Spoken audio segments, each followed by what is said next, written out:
ঘরের মধ্যে তাশরীফ নিয়ে আসতেন হযরতে আম্মা জান আয়েশা তিনি সঙ্গে সঙ্গে দাঁড়ায় যাইতেন নবীজিকে সালাম দিতেন আল্লাহর নবী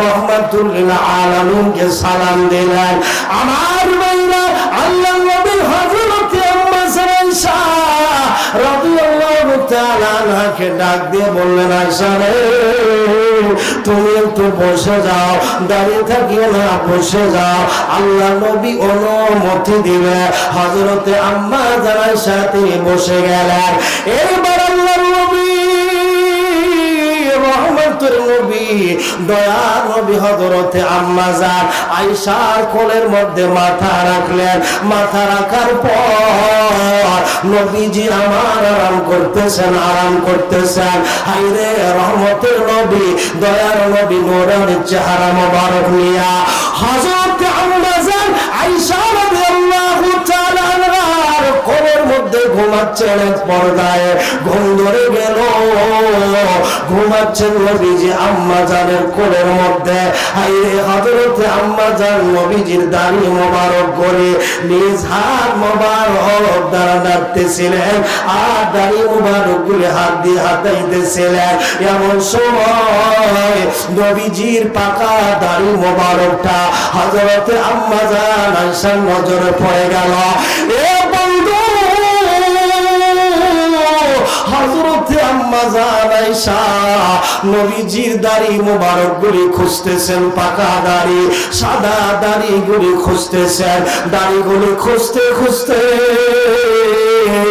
আল্লাহ নবীর 19টা দাড়ি মোবারক হযরতে আম্মা জান আয়েশা খুঁজে বের করলেন জোরে জোরে বলি আল্লাহু আকবার আর জোরে জোরে বলতে হবে আল্লাহু আকবার এ বন্ধু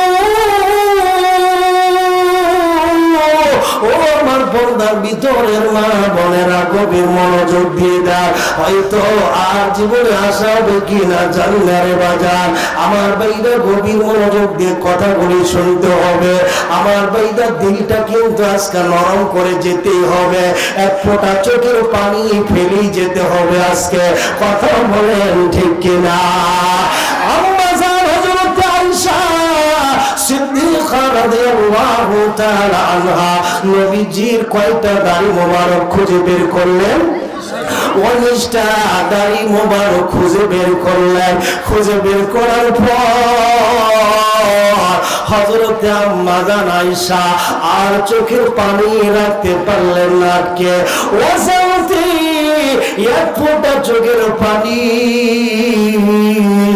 আল্লাহ নবী রহমাতুল লিল আলামিনের চেহারা মোবারকের মধ্যে পড়ে গেল আমার নবীর ঘুমটা ভেঙে গেল আমার নবী ডাক দিয়ে বললেন আয়েশা রে তোমার কোলে আমি রহমাতুল লিল আলামিন নবী ঘুমাচ্ছি আর তুমি কেন কাঁদতেছ কি তোমার হয়েছে কোন কথা মনে পড়ে কান্দো তুমি হযরতে আম্মা জান আয়েশা ডাক দিয়ে বললেন নবী গো আমার মনে অজান্তে আপনার চেহারা মোবারকের মধ্যে পানি পড়ে গেছে নবী কেন আমি কান্দি আপনি তো বলেছেন তোমাদের কারো যদি একটা সুরত বা দাড়ি যদি পাইকা যায় মনে করবা মৃত্যু তোমাদেরকে সিগন্যাল দিচ্ছে মৃত্যু তোমাকে সিগন্যাল দিচ্ছে খবর তোমার খুব কাছাকাছি ইয়া রাসূলুল্লাহ ইয়া হাবিবাল্লাহ নবীজি ও গো আল্লাহর নবী আমি তো আপনার দাড়ি তালাশ করে করে আমি 19টি দাড়ি মোবারক আপনার পাকা দাড়ি পাইলাম বুঝেছি আপনি আমাকে ছেড়ে চলে যাবেন আমি মনে হয় আর বেশি খেদমত করতে পারবো না আপনি বুঝি উম্মতদেরকে শোক সাগরে ফেলে চলে যাবেন আর বন্ধুগণ হযরতে আম্মা জান আয়েশা নবীজিকে ডাক দিয়ে বললেন নবী গো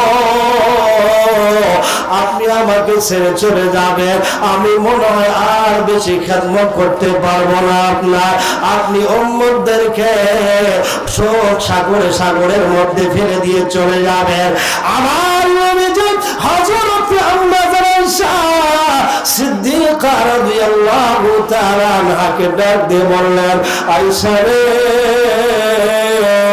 তোমাকে আমি বলি আয়েশা, বলো তো একজন মানুষ যখন মারা যায় রে আয়েশা, বলো তো একজন মানুষ ইন্তেকালের পরে, মৃত্যুর পরে ওই মৃত্যু ব্যক্তিটার জন্য, মৃত্যু ব্যক্তির জন্য সব থেকে কোন সময়টা কষ্টের সময়, কোন সময়টা দুঃখের সময় মৃত্যু ব্যক্তির জন্য, বলো তো আয়েশা। হযরত আম্মা জান আয়েশা রাদিয়াল্লাহু তাআলা ডাক দিয়ে বললেন, নবী গো,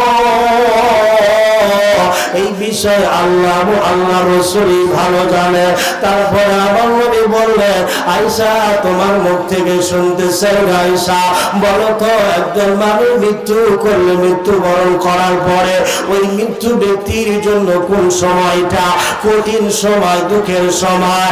এ বন্ধু, এটা মোটেও কোনো কিচ্ছা নয়, বানানো কিচ্ছা নয় বাজার, এটা একটা হাদিসের আলোচনা, সহিহ হাদিসের একটা আলোচনা আপনাদের সামনে আমি করতেছি বাজার। আজকে আমরা আছি, অনেকেই থাকবো না সামনে বছর, কথা বলেন ঠিক কিনা? আমার বাইরে অনেকেই নাই, গত বছর যারা ছিল আজকে আমাদের মাঝে নাই, তারা কবরে চলে গেছে, আর কোনদিন তারা ফেরত আসবে না। আমার নবীজি ডাক দিয়ে বললেন, আয়েশা বলো তোরে আয়েশা, মৃত্যু ব্যক্তির জন্য কোন সময়টা কষ্টের, অতি দুঃখের সময় বলো। হযরতে আম্মা জান আয়েশা বলেন, নবী গো, একজন মানুষ যখন মৃত্যুবরণ করেন, মৃত্যুবরণ করার পর ওই মানুষটাকে যখন ঘর থেকে বাহির করা হয়, ঘর থেকে যখন বাহির করা হয়, তখন সন্তানেরা আব্বা আব্বা বলে ডাকে, মা মা বলে চিৎকার মারে, সন্তানরা বলে হায় আব্বা, হায় আম্মা বলে চিৎকার মারে। হযরত আম্মা জান আয়েশা ডাক দিয়ে বললেন, নবীজি এই সময়টা কঠিন একটা সময় গো নবী, মৃত্যু ব্যক্তির জন্য খুব একটা কষ্টের সময়, এই সময় মৃত্যু ব্যক্তি খুব কষ্ট পায়। আমার নবী ডাক দিয়ে বললেন, আয়েশা তুমি ঠিকই বলেছো আয়েশা, এইরকম ভাবে যখন সন্তানেরা বাবা বাবা বলে, মা মা বলে, ওই সময়টা মৃত্যু ব্যক্তির জন্য কঠিন একটা সময়। আমার বন্ধু আল্লাহর নবী বলে, একজন মানুষ যখন মৃত্যুবরণ করে, মৃত্যুবরণ করার পর তার লাশটাকে যখন ঘর থেকে বের করা হয়, তখন ওই ব্যক্তিটা চিৎকার মারি বলে, কে রে তোমরা? এ আমার পাতা পাড়া প্রতিবেশীরা, এ আমার বাবারা, এ আমার ভাইরা, সন্তানেরা, এত তাড়াতাড়ি করে কেউ আমার বের করো, এত তাড়াতাড়ি আমাকে ঘর থেকে বাইর করিও না, কারণ আমি তো আর কোনোদিন এই ঘরের মধ্যে থাকবো না, আমি চিরদিনের জন্য বিদায় নিয়ে চলে যাচ্ছি, আর থাকবো না, আমার জন্য মশারি টানা আর লাগবে না, আমার কাপড়টা ধুয়ে দেওয়া লাগবে না, আমার বিছানা ছাড়ি দেওয়া লাগবে না, তোমরা তো যাও, আজকে চিরদিনের জন্য আমি চলে যাচ্ছি রে, তোমরা তো তাড়াতাড়ি আমার বাইর করিও না। বাজার হযরতে আম্মা জান আয়েশা বলেন, নবী গো, সন্তানেরা যখন আব্বা আব্বা বলে, মা মা বাবার, ওই সময়টা কঠিন একটা সময়, মৃত্যু ব্যক্তির কষ্টের একটা সময়।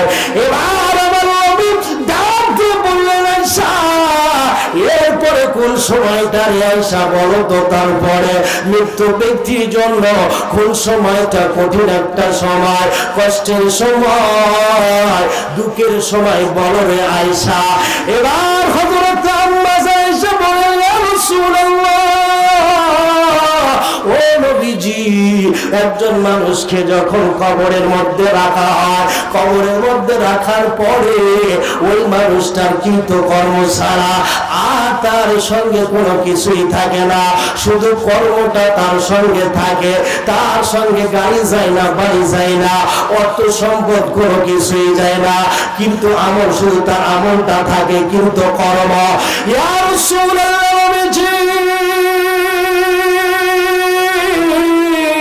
এই সময়টা কঠিন একটা সময় গণবে, মৃত্যু ব্যক্তির জন্য দুঃখের একটা সময়। আমার নবী ডাক দিয়ে বলে, আয়েশা তুমি ঠিকই বলেছো রে আয়েশা, এই সময়টাও কিন্তু অনেক একটা কঠিন সময়, কষ্টের সময় মৃত্যু ব্যক্তির জন্য। এবার আল্লাহর নবী ডাক দিয়ে বললেন, আয়েশা শোনো রে আয়েশা শোনো, একজন মৃত্যু ব্যক্তির যখন তার শরীরের কাপড়গুলি খুলে দেওয়া হয়, তার শরীরের কাপড়গুলি যখন খোলা হয়, ওই সময় মৃত্যু ব্যক্তিটা জোরে একটা চিৎকার মারে, পৃথিবীর মানুষ শুনতে পারে না, পশু পাখিরা এই আওয়াজটা শুনতে পারে।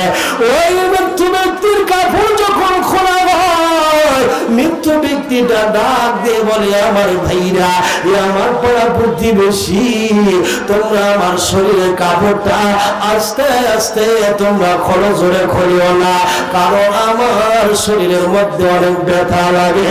জোরে জোরে বলি আল্লাহু আকবার, আরো জোরে বলতে হবে আল্লাহু আকবার।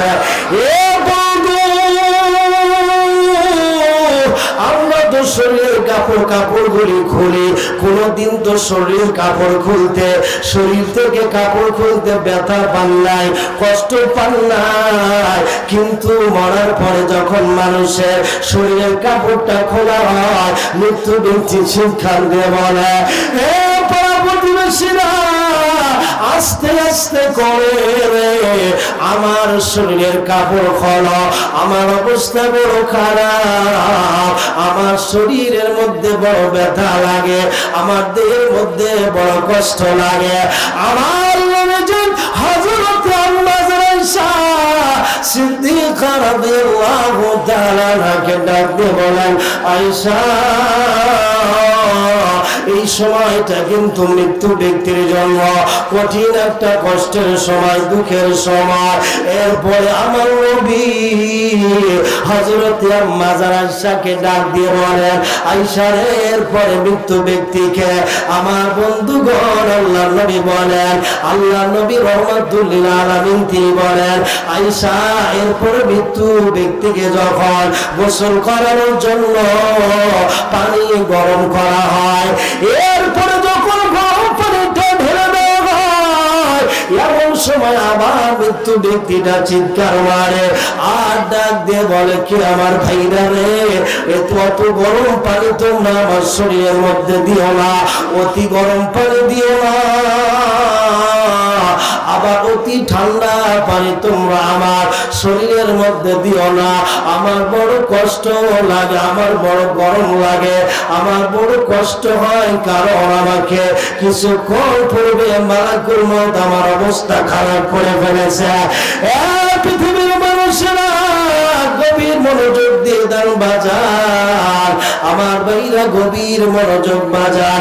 আল্লাহ নবী ডাক দিয়ে বললেন, আয়েশা রে, এই সময়টা কিন্তু কঠিন একটা সময়, এই সময়টা মৃত্যু ব্যক্তির জন্য কঠিন, দুঃখের সময়, কষ্টের সময় বাজার। আমার বন্ধুগণ বলেন তো, এই সময়টা আমাদের সামনে আছে কি না বলেন? এ বন্ধু, এই সময়টা আমাদের সামনে অপেক্ষমান, এই সময়টা আমাদের সামনে আছে বাজার, শরীরের কাপড়গুলি খুলে ফেলা হবে। আমার বন্ধুগণ, আপনি যতই ধনী হন, দুনিয়াতে যতই দামি দামি কাপড় পরে বেড়ান না কেন, যতই দামি দামি সুইটার আপনি পরে বেড়ান না কেন, এই পোশাক কিন্তু আর শরীরের মধ্যে রাখা হবে না। যখন আপনার মালাকুল মউত আপনার প্রাণ পাখিটা বাহির করে নিবে, যখন আর আপনি নড়তেও পারবেন না, চড়তেও পারবেন না, এমন সময় আপনার দামি কাপড়টা কিন্তু খুলে নেওয়া হবে। ও মা বোনেরা, পর্দার ভিতরে আপনারা আছেন, গভীর মনোযোগ দিয়ে শোনেন রে মা, আপনার শরীরের মধ্যে যত দামি কাপড় থাক না কেন, আপনার কানের মধ্যে যতই দামি কানের থাক না কেন, আপনার গলার মধ্যে দামি হার থাক না কেন, আপনার কানের খুলে ফেলা হবে, এরপরে আপনার গলার খুলে ফেলা হবে, মালা খুলে ফেলা হবে, নাকের খুলে ফেলা হবে, সবাইকে আমার বন্ধুগণ একেবারে কম দামে একটা সাদা কাফন দিয়ে আমাদেরকে বিদায় দিবে। কথা বলেন ঠিক কিনা? বলেন ঠিক কিনা? এ বন্ধু, কেন আমরা মৃত্যুর কথা চিন্তা করি না বাজার? আজকে দুনিয়া নিয়ে আমরা পাগল হয়ে গেলাম। আল্লাহ নবী রহমাতুল লিল আলামিন হযরতে আম্মা জান আয়েশাকে এই বক্তব্যটা শোনাচ্ছেন। আয়েশা রে, মানুষটা এই সময় মৃত্যু ব্যক্তিটা অনেক কষ্ট হয় যখন পানি ঢালা হয়, এরপরে যখন গায়ের মধ্যে ঘষা দেওয়া হয় তখন আবার চিৎকার মারে।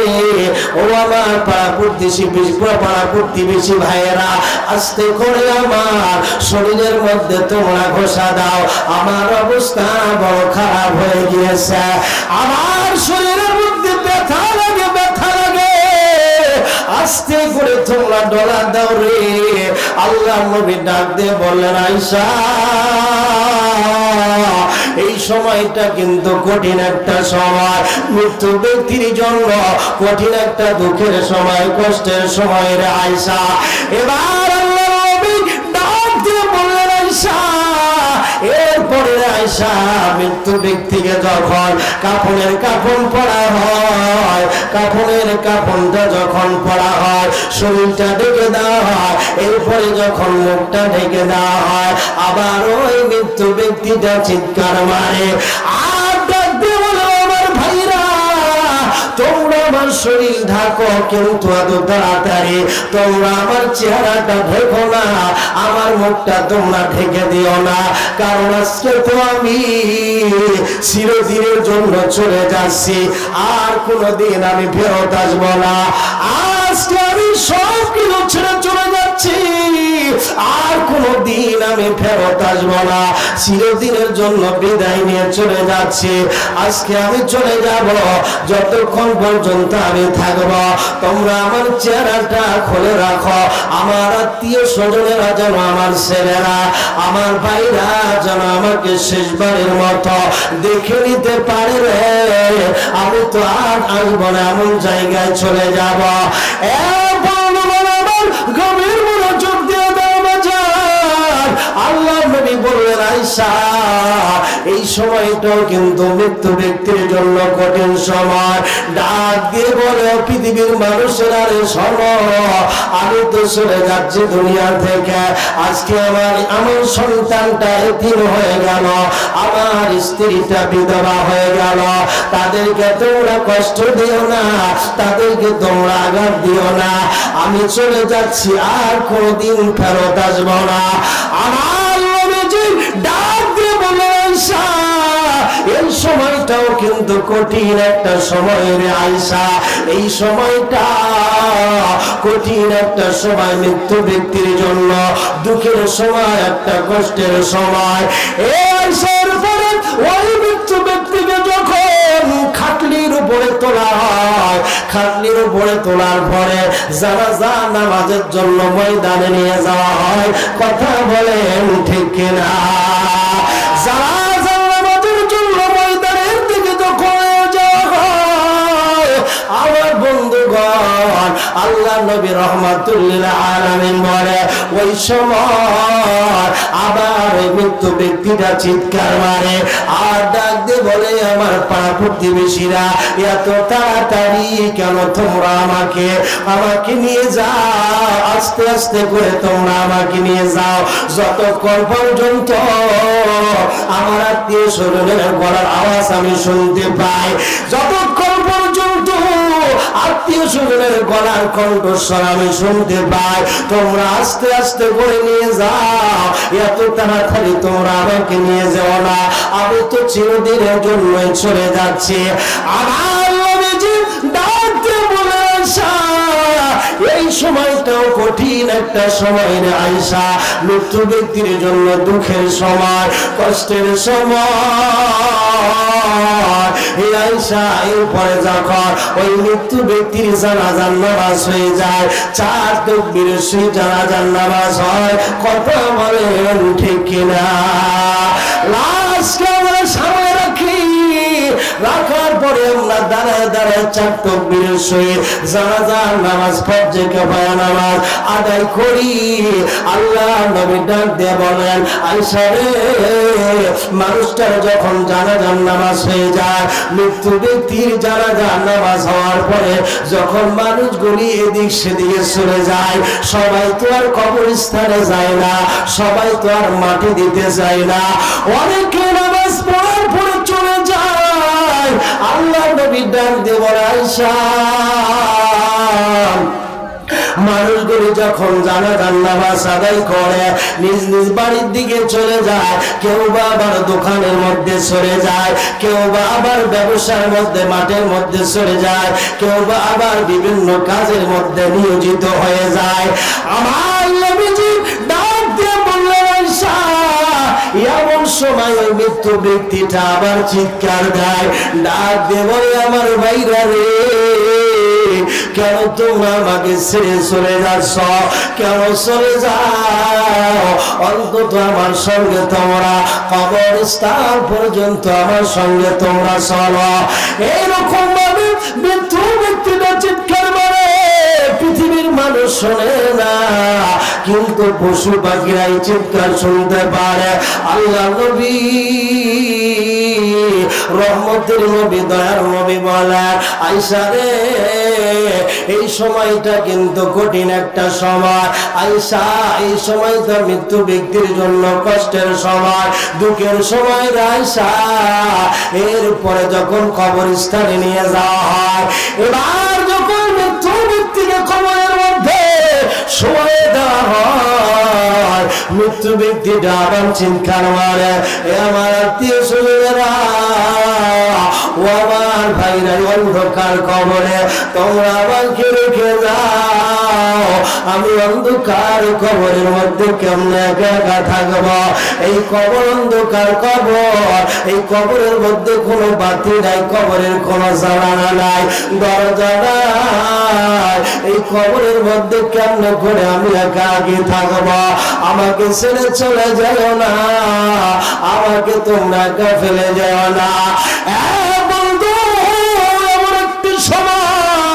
আমাদের সামনে আছে বাজার, ও যুবক ভাইরা, একটু চিন্তা করেন, চোখটা বন্ধ করে চিন্তা করবেন। হাইরে, এমন একটা সময় আমাদের জীবনে চলে আসবে, আমাদের পাড়া প্রতিবেশীরা কবরের মধ্যে রেখে চলে আসবে। ওই কবরে বন্ধু যাবে না, ভাই যাবে না, যে স্ত্রীর সঙ্গে সারাটা জীবন আপনি এক খাটের মধ্যে থাকলেন, ওই স্ত্রী কিন্তু আপনার কবরে যাবে না। যে সন্তানের জন্য এত কিছু করলেন, ওই সন্তানটাও আপনার সঙ্গে কবরে যাবে না। কথা বলেন ঠিক কিনা? যাবে না, বাজান যাবে না, কেউ যাবে না কবরের মধ্যে। আল্লাহ নবী ডাক দিয়ে বললেন, আয়েশা রে, ও আয়েশা, এই সময়টা মৃত্যু ব্যক্তির জন্য কঠিন এবং দুঃখের একটা সময়। মৃত্যু ব্যক্তি চিৎকার মারে, পৃথিবী কোনো মানুষ শুনতে পারে না। কথা বলেন ঠিক কি না? 3.5 হাত মাটির ঘর, কারো আপন কারো পর, কারো হবে ফুলেরই বাগান, কারো বা হবে জাহান্নাম। কথা বলেন ঠিক কিনা? কাফন আমার আপন, কবর আমার ঘাটি, ওই কবরে যেতে হবে, থাকবে না কেউ। বলেন, ওই কবরে যেতে হবে, থাকবে না কেউ সাথী।